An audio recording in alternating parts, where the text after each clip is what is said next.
Today I'm going to show you how to make a crocheted periwinkle. You'll need 2 colours of yarn, one for the centre and one for the petals, some scissors and a crochet hook. I prefer a 3.5 when I'm making flowers and leaves and things, but I'm using a 4 for the video because it will give slightly bigger stitches and just let me show you a bit better how to make it.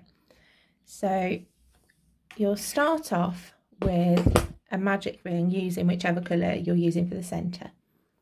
So if you're not sure how to make a magic ring, you get the end of the yarn, pinch it between your thumb and finger, wind it around your first 2 fingers, then use your hook to go under the first one, over the second and back out through, and then just pull that stitch a bit tighter.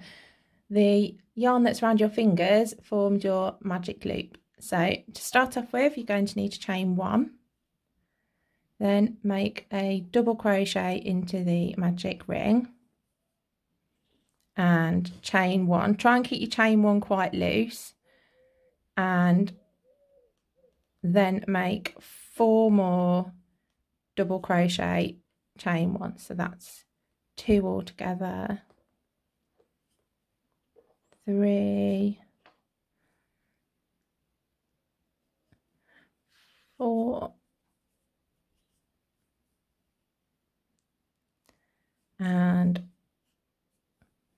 5. When you got to the end, pull the little tail on your magic ring and it will close it, and then you're going to slip stitch round to your first double crochet,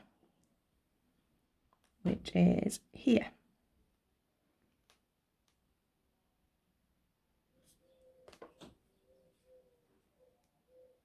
And then you can fasten off your centre colour.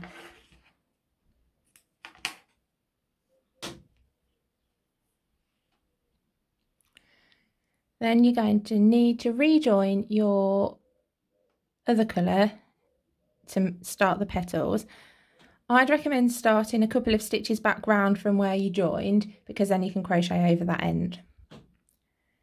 And you're joining between the double crochets, so not into the top of them but into the chain 1 spaces that you've used. So I'm just going to go into this one here,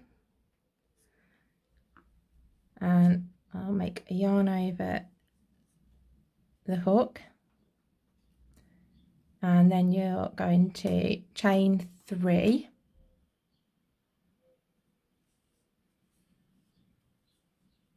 and make a treble into that same space.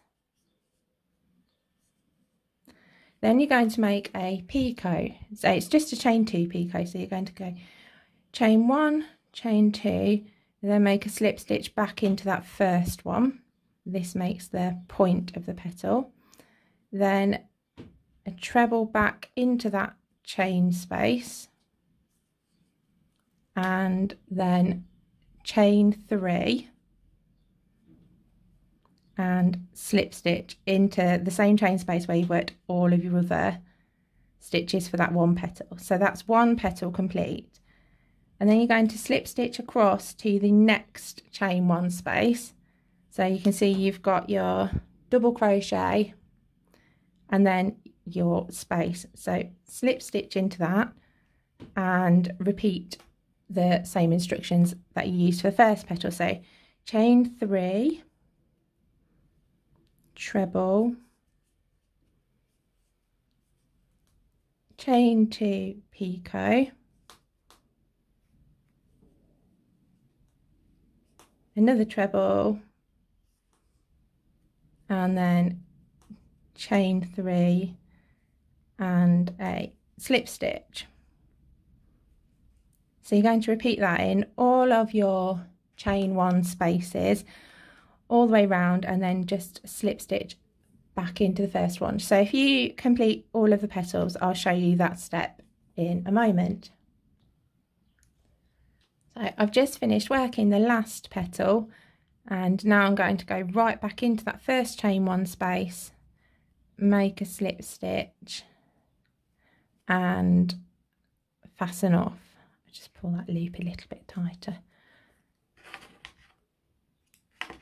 So when I'm fastening off, I make an extra chain 1 and then snip the yarn and just pull the yarn through and then tug it tight, and it makes a little knot but it's hidden, and there you have a crocheted periwinkle. I designed this to raise money for Lymphoma Action because their symbol is the periwinkle, but it would look pretty in other colours just as any other flower really. Thank you for watching my video about how to make a crocheted periwinkle. If you found it helpful, please like and subscribe because I've got some more videos coming. See you soon. Thank you.